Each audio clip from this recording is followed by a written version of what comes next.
How's it going, people? Welcome back to the Supporters Club. It's been a little while, but there hasn't been much Arsenal news to talk about this summer window. So here we are to talk about the lack of activity in the transfer window as usual. But I've got with me a regular, Lee Judges. Thanks for coming again, Lee. No problems. Probably the first smile and only smile you'll see from him this whole episode. Jordan, Channel 4, Talk Sport, all of that. Easy. And first time for Curtis, obviously an AFTV regular too. Nice for coming down, Curtis. Nice one. Obviously, sorry to bring you for such a negative subject, no, but it's always negative with Arsenal. Thank you. I didn't say that. I didn't say that. But yeah, let's start with you, Lee. The transfer window so far, it's been a bit of the same, but a bit worse at times. What's your feelings about it? Well, I just think with the transfer window, what you as an Arsenal fan is to try and, it gauges what ambition the club have for the season. It gives you that little bit of hope going into the season, and unfortunately, here we are again in a transfer window when they always say to you, even in January, didn't they? They say to you, "Oh, we ain't going to do nothing in January. That it's the big mover and shaker is in the summer." Well, we've not moved and we've not shaked. You know what I mean? It's just have we ever? No, and it's just so disappointing. You just want to go into the season with hope. Basically, like looking at the transfer window at the moment and the club's ambition, because I always feel that what the club do in the transfer window shows you what sort of ambition that they've got, is that we're not prepared to compete for the title. We're looking for top four at best, and unfortunately that, for an Arsenal fan I don't think it's acceptable. Nope. And we've known for a very, very long while, our defence is not good enough. It needs improving, and we've not look to improve on that whatsoever. Like the dithering and davering in the transfer market continues, whether it's under one regime or the other. It just seems to be continuing, trying to skin for over £1 million, £2 million. Add-ons and and that. And as I say, the only signing we've made this season is Adidas and the 3 stripes. That's all we've got. Yeah, it seems to be enough for a lot of people though. Well, I'll say it now, we was humiliated in the Europa League, absolutely humiliated in that Europa League, and we've done nothing to improve that team or squad apart from a new kit. And is that gonna turn us into a championship winning side? No. Is it going to get us into the top 4? No. I look at other teams in and around us doing better business than us at the moment. I look at Leicester, have got a better midfield than us. I look at the teams, defensively, we was conceding goals against teams like Leicester, Wolves, 3 goals against those sort of teams, Crystal Palace. It's not hide behind the facts, we was. Yeah. And we've done nothing to improve that. I look at the board, what do they actually watch? What do they watch? Somebody said the other day, things are going to change because we've got rid of Steve Bold and put him in with Freddie Ljungberg. That ain't going to do nothing. And it's all just all negativity around the club. And I think the club owes it to the fans to be positive at times. And the one time they can be positive is in a transfer window, exactly, and particularly in a summer one, and go, do you know what, they are, bang, bang, there's a couple of signings, and go and enjoy your summer. That's exactly what I tell people. The summer window is when a team shows ambition. You can't show the ambition during the season. You know what I mean? You in the season, it's off the back of the ambition you showed in the summer. And I know a lot of people last year like to mention the fact we came close to top 4 and we made the Europa League final. But I just put a lot of that credit down to the chopping and changing that Emery was doing throughout the season. At the end of the day, when you look at our team at the beginning of last season, I don't think anyone expected to make Champions League or get Champions League football. Yes, we could hope for it. But moving on to this window, once again, we haven't built on the little improvements that Emery has brought into the squad by doing the chopping and changing. And as an Arsenal fan, I can't look at any window since I've supported the club. Maybe the window when we signed Bergkamp is the window when I was actually quite gassed. I remember being young and very excited about it. But since then, players like Henry Vieira, they was hidden gems. So at the time we were signing them, it wasn't a whole heap of gas behind it. The last 10 to 12 years, we haven't made that signing, that big name that just gathers everyone around as Arsenal fans and says, yes, the time has come. People can argue it was Ozil, people can argue it was Sanchez, but a lot of those were reactive as well. We got Ozil because of Bale, we got Sanchez because Neymar moved to Barcelona. So a lot of our the two big signings we've made in the past 10 years have been reactive off the back of someone else going. Yeah. So at Arsenal Football Club, I still haven't seen us mark our authority. We haven't reaped the rewards we was meant to get off the Emirates Stadium move.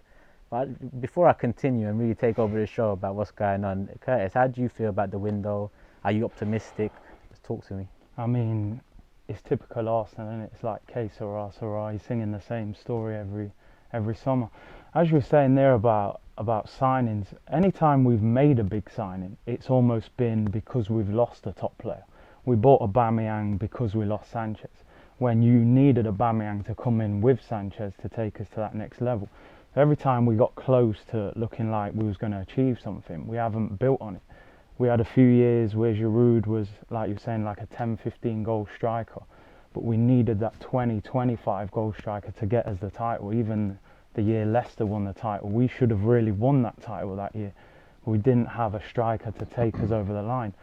And with this window, I mean, I look at last season, I think we were given the golden ticket really. 6-7 games left, no one in the top 6. We only needed maybe 2 wins out of that. It would have got us top 4, it would have taken the pressure off the Europa League final. I still believe the manager takes a lot of the blame for what happened in that run, rotating players when he should have just got the job done. But then you haven't seen any leadership from the club. There's been no statement from the owner. He hasn't said anything all summer. We don't know what the plan is, what direction they're trying to go in. Like you said, they're clearly not trying to win the league. And when they was getting top 4 consistently before, we kind of understood what they were doing. They were ticking over, they were getting Champions League. We didn't agree with it, but we knew what they were doing. Now the club are actually failing. They're not even getting Champions League football. Yep. And they're not doing anything to try and turn it around. So as fans, we're kind of going, well, what's the plan? What are they trying to do? Like Lee said, it's the same poor defence. It's the same midfield that's not quite balanced. We haven't got good enough wingers, but they're just in a better kit, a better looking kit. It doesn't make any difference on the pitch. So, you know, we're halfway through the window. We've made no signing, no significant signing, just the young lad. We've got a squad full of deadwood that no one seems to want to buy. So you wonder what's going to happen. Like you said, the Adidas kit deal, it reminds me, I said on Twitter the other day, it reminds you of like ordering a nice fat meal at a restaurant and just getting the sauce and being happy with it. Essentially, we've got sauce now because of how we look, but we're pouring it on a pile of shit, which is the players. And that's the be-all and end-all. I don't want to be this critical of our players, but that's what it is at the end of the day. They are not good enough. 90% of the squad are not good enough. We've got a lot of holes to fix, Jordan. But going into the window, what did you want to see? I wanted to see, as the boys have said, a bit of leadership from the club, from the top, in terms of, as you were saying there, what are we about? Because just to repeat what you said, at least 5-6 years ago, the club clearly were about money. They didn't care about trophies, winning leagues and being competitive. They were all about money. We didn't like it, but at least we knew what their agenda was. Get top 4, get the money in. They're not even getting that anymore. So my thing is now, you don't want to win trophies. You must be losing money because we're in the Europa League. So what is the plan? What do you want? In regards to the transfer window, I look at it a bit differently in terms of, I think we've got a lot of poor players and have done for the best part of 10 years. I ask myself, I would like Arsenal, how do Arsenal win the Premier League? We're miles off it now, miles. Okay, That's the overall question. How do Arsenal win a Premier League title? How do we get there? Okay, what are the problems? The problems for me are not scoring goals.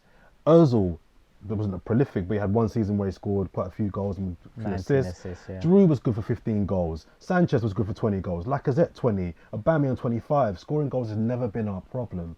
And this whole Zaha thing for me epitomises the biggest problem right now of our club, which is our fan base, who are allowing themselves to get excited and distracted by a tactic the club do every single summer. They dangle the prospect, or sometimes it happens, the prospect of an attacking or striker coming to the club. It was Benzema for 3 or 4 years. It was Higuain for 2 years, and we got Sanchez, and we got Ozil, and we got Aubameyang.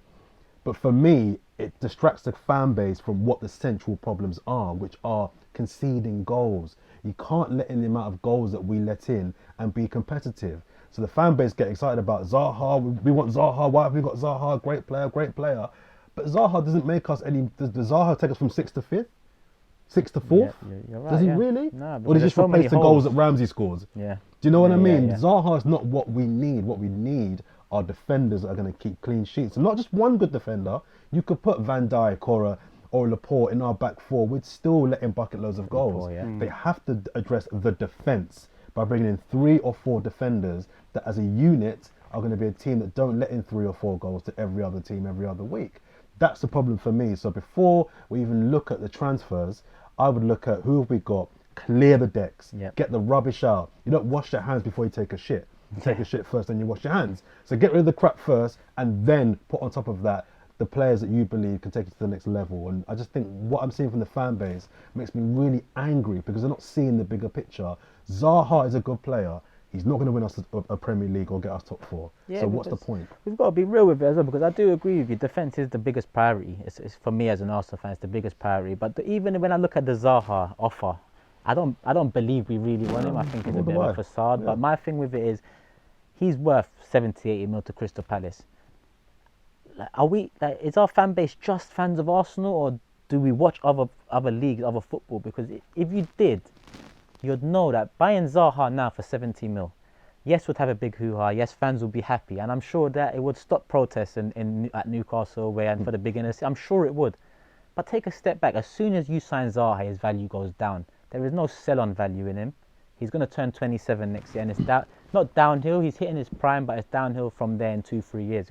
Us at Arsenal now, if money is the problem, if we're really strapped for cash, if we really have no assets to move on in a few years, we need to be going for the Neres at Ajax. We could get him for 30, 35 mil. He's 22. In 5 years, he'll be worth 50, 60, 70 mil. You could get Cengiz Ünder from Roma, 45 mil now. He's 21. In 4 years, he'll be worth 60, 70 mil. Ziyech already said he supports Arsenal. Ozil's his idol. Yeah, he's a bit older, but his clause is about 30 mil. So don't our fancy the bigger picture and understand that even if this Zaha news is real, we're conducting business the wrong way again. In 2 years, we'll regret this deal. We will. I agree with that. And I think another thing as well with the transfer window, which I don't like, is that the transfer window has almost in itself become a competition.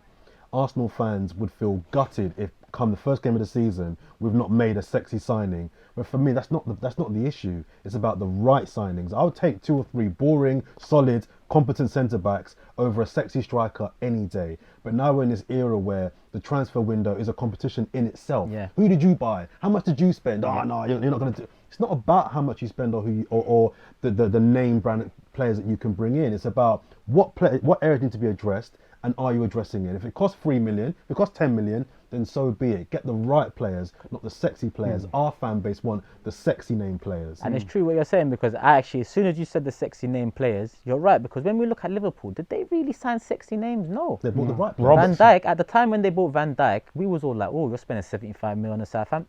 When they bought Alisson, oh, you're spending 70 mil on a keeper that really nobody knows. They wasn't sexy names, but they are the reason that Liverpool's whole team has more structure and can build from the back of it. And Lee, you said after Bournemouth the other day that attack wins you games, defence wins you leagues. And I couldn't agree more with that. It's off the back of what Jordan just said. So how do you feel that we're going for an 18-year-old centre-back for next season?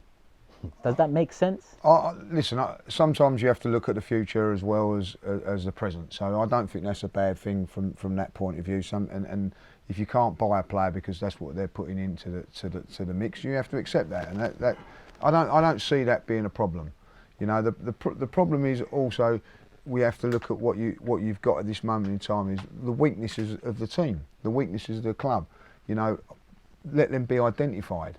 You know, I don't know what they do in the scouting systems and the stats and all that, but all I know is what I watch and all that. I see Arsenal play a game when they have 76% of play, 76% of play, and they have conceded 51 goals. So they are 34% they've got to defend in games, and they're conceding left, right, and centre. So it's not rocket science, and it's just not defenders. It's also you've got to get what's in front of them. I watched Torreira at the beginning of the season when he was playing in front of the midfield, and he was fantastic. Halfway through the season, I see him in our opposition's penalty box. You know, and things like that. So you've got to have a constructive base as well as everything, and it's got to be worked at as well. Now, you know, I don't see Arsenal doing that.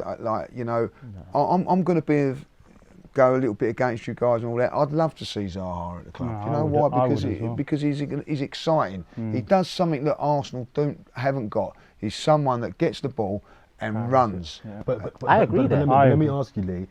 If reports to be believed that our budget is only 50 million, if that's all we've got to spend, is it better to spend that on an exciting dribbler who can score goals, or two players that can stop goals? Exactly. I'm with you on that. You know, sort the defence out first. But we're Arsenal Football Club that been have asked. starved so You know what I much mean? that- Really? We're now worried about a budget. Should we? You know what I mean? Like, I don't. You know what I mean? They're not worried about me, you, and whoever Our a budget. budget when they're asking us to buy the Arsenal shirts, are they? Do you think there's families at this moment in time that have got 3 kids or whatever?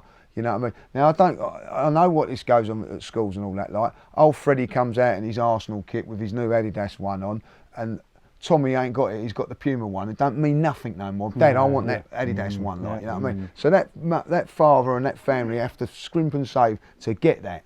You know what I mean? And then Arsenal saying, well, hold on, we can't. We're not going to do exactly the same thing. You know, what I mean, it's about what levels are.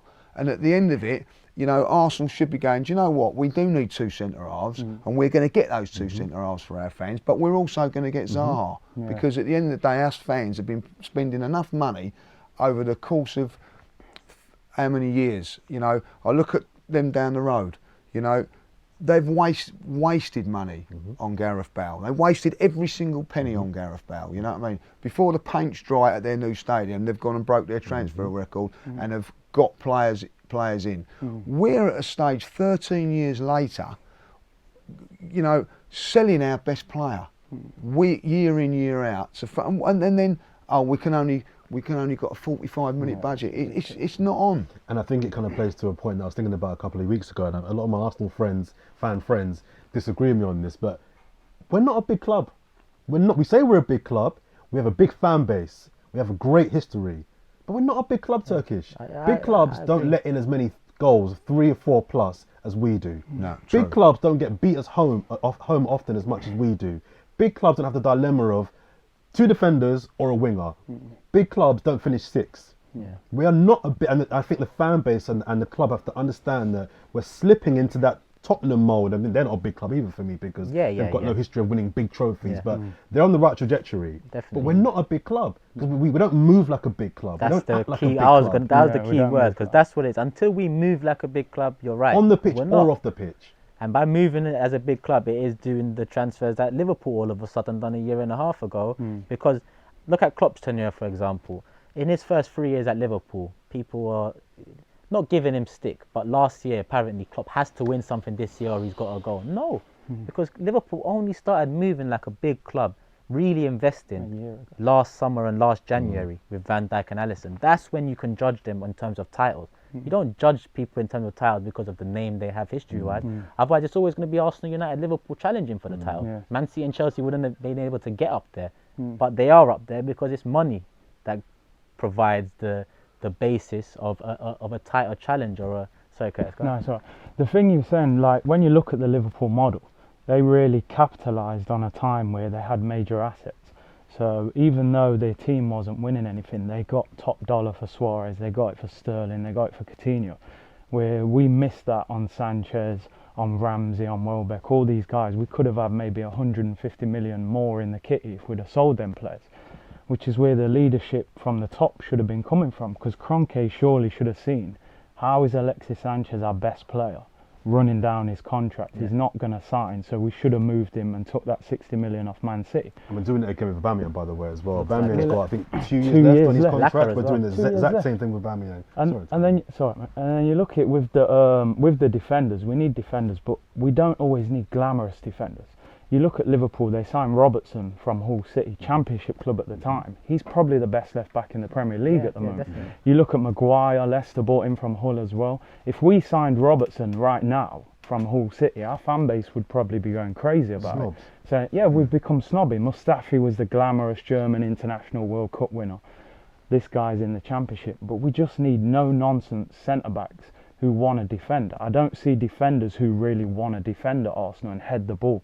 Yeah, Tierney for me is an interesting one as well because I like Tierney. Yeah. But again, going back to we're not a big club. Celtic said they wanted 25 million, I think it was, Yeah. for Tierney. I personally think he's worth more than that. But they wanted 25 million, and we still couldn't get it done. Yeah. They were valuing him less than what I personally value him at. Yeah. And we still couldn't. 25 million for Tierney is not that much money for a good left back, a you good can double it fullback. in a year or two. And we still were scrimping and scraping. I think it was 18 million went to win it. Plus 7 bonuses. What's all that about? That's what Arsenal's about. Do you know what I mean? We never wanna just do. Even our Torreira deal was 8 mil a year for 4 years or something like that. It's not outright 27 mil. No. We've split 27 mil into 4 years. So what did we actually spend last summer to have 45 million this year? How did we end up spending 110 mil on 2 strikers and giving a number 10 350k a week and then bringing in a manager that plays with 1 striker and no number 10? It's a complete mismanagement of the whole club from top to bottom leading up until now. Do you know what I mean? And it's not going to get... And it's not always just about investment, but like you mentioned earlier, investment is what gives us as fans the hope. It galvanizes us, makes us go out and spend the money on a shirt with a name Do you know on what the gives back. me hope? Just seeing a plan. I don't need to see you spending 200 million or bringing in name brand players. Just give me a plan. Just let me see what it. And I just can't see a plan. I don't know what the club are trying to do. Are they trying to be? Because if we're not careful as well, Leicester, Wolves, exactly. and Everton. West Ham, they could really be on us Yeah. this season. It could get really messy for us this season. Yeah. I just need to see a clear, coherent plan of what are we trying to get back into the top 4? Are we trying to consolidate top 6? What is the plan? And I'd be like, okay, I can disagree or agree with it, but I know what you're trying to do for the forthcoming season. And I don't want to keep on going back to fans as well, but like last month I mentioned the Kroenke app protest that a kit launched and whatnot. Obviously Lee, you replied to it, couldn't make it. Curtis, you was actually there. And I got a lot of criticism back saying, oh, we might unveil players on the day and we might do this and wait, let's see. I'm not just waiting. This is not one window. This is 12 years I've waited. It's not. Did they sign anybody? Did they sign It's 2 anybody at the weeks kit and 2 launch? days 2 and there's weeks no ago. one. No one. No one. You know what I mean? Like now, what club other than Arsenal can get away with that? You know what I mean? Like It's like our fans when get the when we excuses. need players as well. Like you know. So basically they've not done that. You know, they won't sign no one for for the next two weeks while they're having a jolly up in America. Like you know what I mean? exactly. Like because that isn't the way Arsenal do it. Oh, it'd be the last. Arsenal fans have been brainwashed year in, year out, and they've accepted it. Yeah. And you know, I said there the other day, you know, you can laugh at. If you was on the Arsenal board, right, and you're sitting in your office and you've not spent a penny, and you can look out the window, look at them all queuing up there for their old shirts. Mm-hmm. We haven't had to do nothing. They're laughing at us. They're laughing at us, and the reason they're laughing at us is because, you know, you cannot change your team.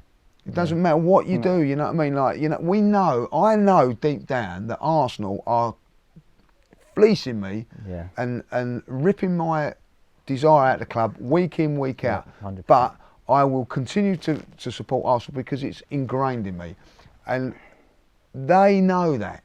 They know that none of us are going to walk away from Arsenal. They know that. Yep. You know, there's no way we're going to be able to do that, you know, and go and support other teams. But I'll tell you what will happen is the kids and the young kids that are going to school at this moment in time, their change. Yep. So the next generation of children and Arsenal supporters will change because they're going to go into school now and like being taken the mickey out of the Koscielny thing, like and this and this and that, and they go, do you know what? Which is perfectly legit to do when you're at school is change teams. You know what I mean? So that they can do that. So all of a sudden you'll get the Man City. You know, I've gone around where I am now, which is like, you know, in the outskirts of London. There's people wearing Manchester City shirts now. Yeah. You know, kids with a Manchester City shirt on. I've never seen that in my life. You know what I mean? Like, but the reason that is because they're winning games of football. That is the reason why they are now supporting. There's more Chelsea supporters than I've ever known in my lifetime. Like, you know what I mean? God forbid it, there's a few more Spurs fans now that are getting on the wagon, like, you know. So all of a sudden, you're going to miss a generation of fans that are going to be supporting other teams. So don't think that it's not important to start winning trophies, because it is. And I had this argument 5 years ago when I was Wenger out for a long time. And I had this argument 5 years ago with people, because remember a common reply to Wenger out was, he's a businessman. What businessman allows the club to get to a state where your rivals in the same city are growing at a faster rate than you are? And that's essentially what's happening now. Chelsea, Tottenham are going to get more of the younger fans. Man City are going to get more of the younger fans because they win. They buy the players that the kids get gassed about. The thing is, you go through the Arsene Wenger years, and everybody had a little bit of sympathy with it because, like, not everybody can be like a Chelsea, or not everybody can be like a Man City, like, you know what I mean? And I get that. Well, we can never compete with that, but all of a sudden, Spurs have come through, like, you know what I mean? Leicester have come through without no money, you know what I mean? Like, to a certain credit degree. to Liverpool like, as well. Liverpool have done what they've done. So that excuse now of, you know what I mean, is not there. It is not there now where you can turn around and say, well, Chelsea can buy this and buy that. It's not there. You know what I mean? Chelsea, over the last 3 or 4 years, have petered off a little bit, if I'll be honest. They're still above us. Still one of And they're still above us, still doing whatever. So, you know, the excuses that they keep giving you are not there now. You've got to look at Liverpool. Like, you know, I go back 2 years ago when they bought Mane. People were turning around and saying, £35 million for him's too much money. Yeah. You know what I mean? All of a sudden now it's a bargain. Yeah. And we've got to get into that mentality as well. Yep, exactly. You know what I mean? Like, you know, that there are players out there we might have to pay a little bit over the odds for, but at the end of the day will get us where we want to go. And we're skinflinting over £2 or £3 million for an unknown French kid now that Spurs are now outbid us on. You know? And why is that? Because we've not learnt our lessons from years and years gone by. And you have to look at the board. What are they actually doing to improve this football club? That's it. Yeah. And don't be surprised if this time next year Emery's gone. Yeah. Don't be surprised if he walks next summer, because another season of this, if it does get as messy as it could get this season, why would he stay? I think it will get Why messy, would he stay? But let's touch on Koscielny because his name did just pop up and all of a sudden now the big news of our window is our captains refuse to go on tour. And I say captain in the most loose of terms because we have no captains at Arsenal Football Club. Yes, he's been given the captaincy over the years, but we don't 5 captains, 6 captains, we don't have any at the end of the day. But what he's done has caused a stir. Am I completely against it? I need to know why he's done it. Of course he's made us a bit of a laughing stock to other fans, but that's the least of my worries now because Arsenal Football Club make themselves a laughing stock to other fans. It's not Koscielny's fault that we bid £40 million and £1 for Suarez. Do you know what I mean? It's not our fault as fans that we mess about every summer. So Koscielny, Curtis, I just want to get your opinion on his refusal of the US tour. I think usually there's 2 sides to every story. It seems quite out of character for Koscielny to act like that. He's usually quite a calm guy. So you have to wonder, was he promised that he'd be allowed to move on the cheap or for free even? Because he's on big wages, and with his injury problems, we could probably do with having him off the books, to be honest. And like you were saying before, most of us would have expected him to have been moved on this summer anyway. So I don't think we're that disappointed if he moves. It's the fact you're making us look like a laughing stock in the media. But the club shouldn't have allowed it to get to this point in the first place. And they've put this statement out to basically cover their own back and put the blame onto him. It's like this blame culture at Arsenal. Wenger took the brunt of it for years. Ozil gets a lot of it, sometimes rightly so, but sometimes not. And with this Koscielny situation, it's a mess again, really, isn't it? Yeah, that's how I see it. It's the club not being assertive, Turkish. The club, Koscielny should have been one of the first players told at the end of the season, just gone, thank you very much for 9-10 years of service. We're going to try and move you on now.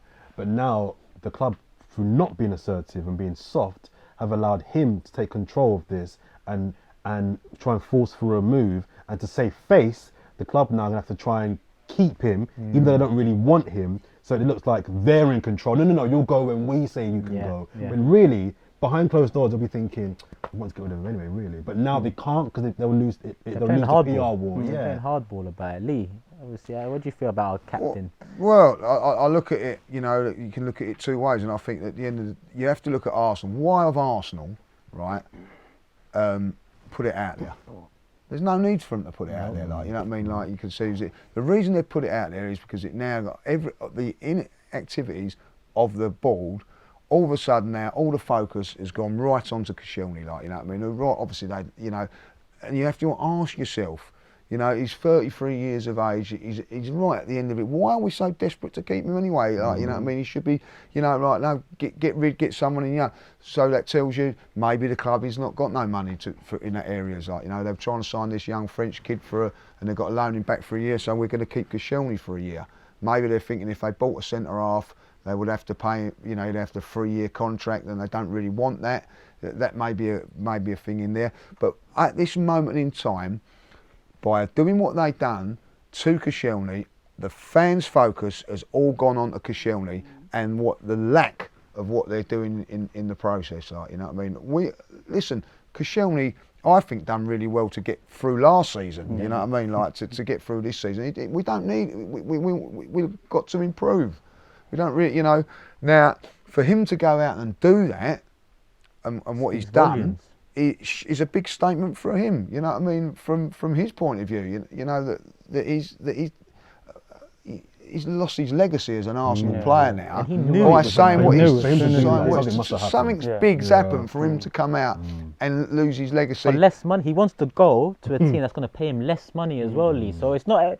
You know, normally the excuses are he wants more money. Well, all these fans getting down Koscielny's neck all of a sudden. What do you think he wants? He wants to be free. The other question is, how much are we going to get for him? How much realistically is his worth? How much is he worth? Maximum 5 million. He probably gets that in his wages. So why are we haggling? Why are we worried about a £5 million? And that then, you know, hold on a minute. You know, you might be able to fool a few people and that, but you're not going to fool the majority. Go back and see what has gone on. You know what I mean? There's things wrong at the Arsenal. Don't, you know, gloss it all over. It's not the way it looks. Yeah, because you know what I mean? Because they've thrown him under the bus. That's it. You know what I mean? Like the club have thrown him under the bus. You know, yeah. But basically now they're sitting there, you know, in America. Oh, look at that! Look at that! We ain't having a go at us now. Like a week ago at Boreham Wood. There was a few fans singing, you know, Kroenke out, which made the papers. Got a little thing on that. Oh, how can we deflect that? I'll tell you what, we'll throw Koscielny under the bus and that, get them all going that way. The end of the day, what Koscielny has done is wrong. There's no two ways about that. You know, he should have gone on the tour. He gets paid by Arsenal. He's wrong. But for him to do that, look at the bigger picture. There's certainly something not right for a player that's given 9 years service. Gone through it, never been a pain or anything like all of that. To do it now, all of a sudden, at 33 years of age. You know what I mean? I don't know who's going to that first game against Newcastle, but that could be a horrible game for both clubs. Could be toxic. That could be a really horrible first game. And that's what I'm trying to do. I'm trying to contact Newcastle fans because I'd happily drive up to Newcastle, burn my ticket outside the stadium if other Arsenal fans do it with me, and protest outside the stadium. That is a wonderful opportunity for two fans to unite and have thousands outside the stadium. And just go to the pub and watch it that day. I'll be more than happy to drive 4 hours to do that. But I can't be the only one or one of 10 to do it. It would be great, wouldn't it, if they went to Newcastle and it was empty. It would be a fantastic thing for you know. Is it a TV game? Sorry. It's a TV game. And the home game against Burnley is also on TV. And you know, if this continues to happen, you know, you keep getting people, Curtis, which is fair enough.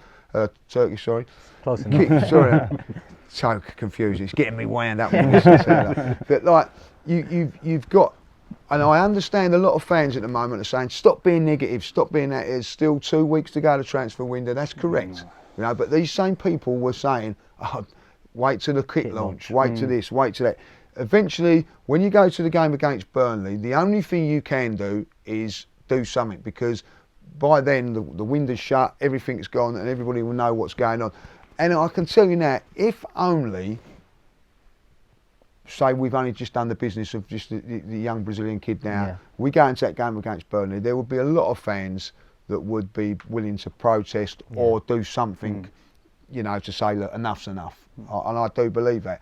You know, I was talking to a fella out there who's, you know, unfortunately he's a Newcastle fan, and he says, you think you're suffering? Like, my God, you know what I mean? Like, you know, they've got it as well. But, you know, as I said to him, you know, no disrespect to you, they never took St James's Park away from you. They took Highbury away from us. There's other things that make us, me as a older generation fan, very, very bitter Turkish. Yeah. Very, very bitter. We followed the man that we fought, which we followed Wenger, and we followed his words, and we followed the word that we will be competing with these so-and-so clubs in however many years, and we backed it year Brentford have after spent more year. money than us at this moment in time. Just, you know what I mean? We moved to Emirates, and Brentford have spent more money than us. Wow. And they're building a new stadium. You know what I mean? Chelsea Just- abandoned. They've bought Kovacic for 45 But you know, million. I just want to touch on the Koscielny thing again, because it reminds me of Van Persie. Not in the way it's happened, but because I've taken a step back from the Koscielny thing. I want to know why before I vilify him, before I get down his neck.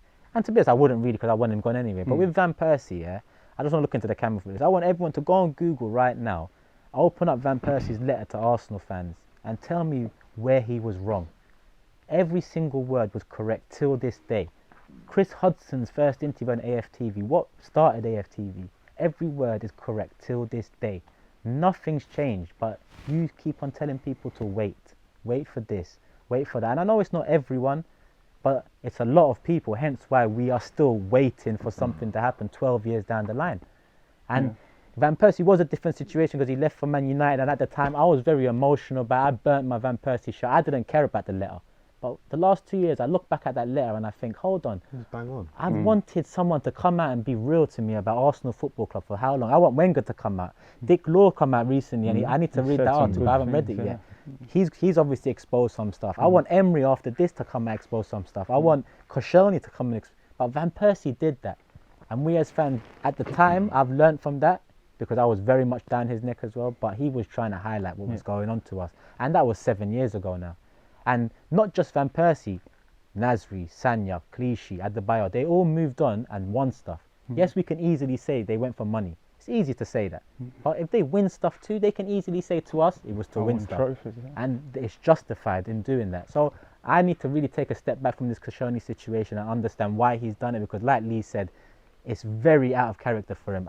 I never thought he'd have the balls to do something like that, because he's never really shown the balls of a leader on the pitch, in my opinion. Been a very good centre-back at his peak.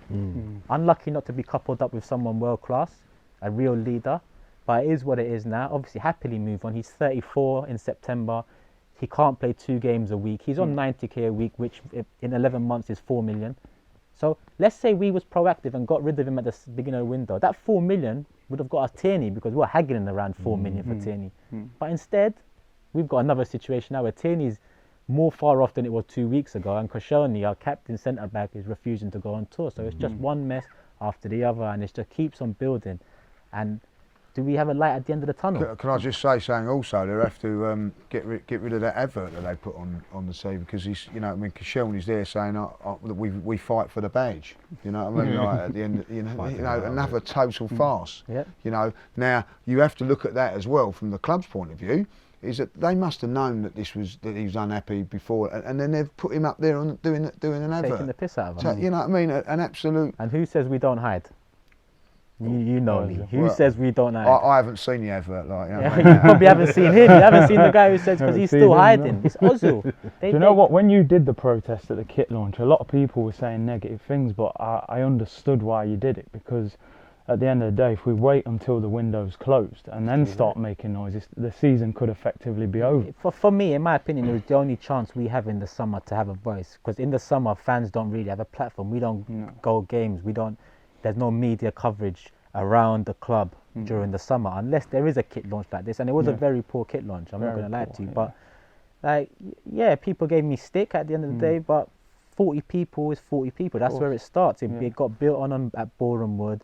It made the national newspapers, whatever else, and here we are still building about to. it, Going to the Boreham Wood thing, like, you know, now we've all experienced it, like, you know, when people were saying get Kroenke out, singing it and everything like that, there was not no one turning around and saying don't do it. There was none of that. When that Wenger thing was going about, there was a lot of hostility for either way, which understandably. But I can tell you that now, there was none of that at Boreham Wood. So it will only get stronger and stronger if the board don't do nothing. Now I look at it and think to myself, look at the board.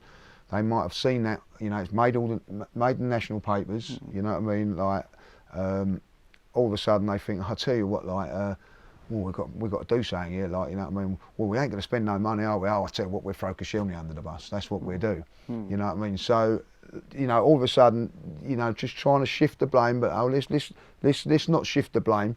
Let's bring it back to where it lies, and that is the board have got to sort out what we're doing. We are no better than what we was going into the Europa League back in May. No. Yeah. We aren't, No. apart from a nice new kit. That's all we've got. We could be So worse. the club have still, I feel, the board have got a duty to the fans to give us something. But they've slapped us in the face so many times that they really don't give a shit, and that's why I don't really give a shit anymore. And that's why I know that You do, because I'll tell you why you do, because you, like me, will be going up to Newcastle on August the 10th or the 9th, the night before. Yeah. Good night in Newcastle. So yeah, we know. We're going the I'll 9th. come with you. We're going there. But like, yeah, so we'll go there You're right. because, you know, we do care. And that's the reason that Arsenal fans, like me, like you, like us all at the minute, are here, because we're hurting. You know, like, a message to the board, the fans are hurting. We don't want them down the road. Yeah. And one thing that really pisses me Doing off what we're here doing. is, you know, the easy response to us is, give up your ticket then. And I said to someone online, we Arsenal fans give up a ticket. It's getting snapped up like that by someone who cares a lot less, someone who doesn't care about the state of the football club, and someone who's just going to go and spectate like it's an opera, like it's a cinema, like it's whatever else. Do you know what I mean? That's such an easy thing to say, but Listen, me and Jordan were just talking about it earlier on. You know, the game against Burnley. If they said, if there was a thing where they said, right, you're not going in against Burnley, don't do it. I would do it for one game. I'd say, right, yeah, I'm prepared to do that. Yeah. I'm prepared to do that. But, you know, you'll get 10,000 die-hard fans that would do that, but you've still got the 20, 30,000 fans going in. But I would definitely do something like that. If we've not spent no money, yeah, I would do that. yeah. You know, maybe that's the thing that can happen, you know, protesting or whatever. Look, back in the day, Turkish, you know, when you used to go to Ivory when there was, get rid of Terry Neal, when they weren't happy with the Terry Neal situation, lots of Arsenal fans all went round by the dressing room and, you know, would sing it. You know, we want so and so out. Whether you agree with it or not, that's what they've done. Things like that are going to have to come into play. Unity. Unity will have to come into play. And I think that over the years, there's been a big split of Arsenal fans. There still is. You know what I mean? It needs to come together for the sake of the fans. You know what I mean? Yeah. That's how I The see way it. the fans got, just to round up, the way the fans got split up, I think this Kroenke issue can bring the fans back together. Yeah. There's no fan that should back him. There's no fan that should support. There's no fan that should tell us wait anymore. I believe that this is the person that will really get Arsenal fans back unified, back together again, and back having a voice. He's 100% owner now. There's no meeting. There's one way for the ball to stop it. There's one way for Kroenke to stop it, and that is to go and spend the money and get what the players want. Show Now, us if you he care does as that, then I'm sorry, fans will go, do you know what? I Give ain't him time, protesting. yeah, I'm not going to call out his name and things like that, because you're going to make me look silly, and I'm not going to do that. But if he continues to go down the route he's going down now, It's over. it's over for Yeah, him. it's a long way home. But thanks, gents, for coming down. Lee, Jordan, Curtis, appreciate you guys coming down. This has been the Supporters Club. Let us know what you feel in the comments below. A lot of people say negativity, but this is real. This is how it is. This is the real life as an Arsenal fan right now. So tell us what you think in the comments below. I'm not going to ask you Kroenke in or out, because it's not even a question.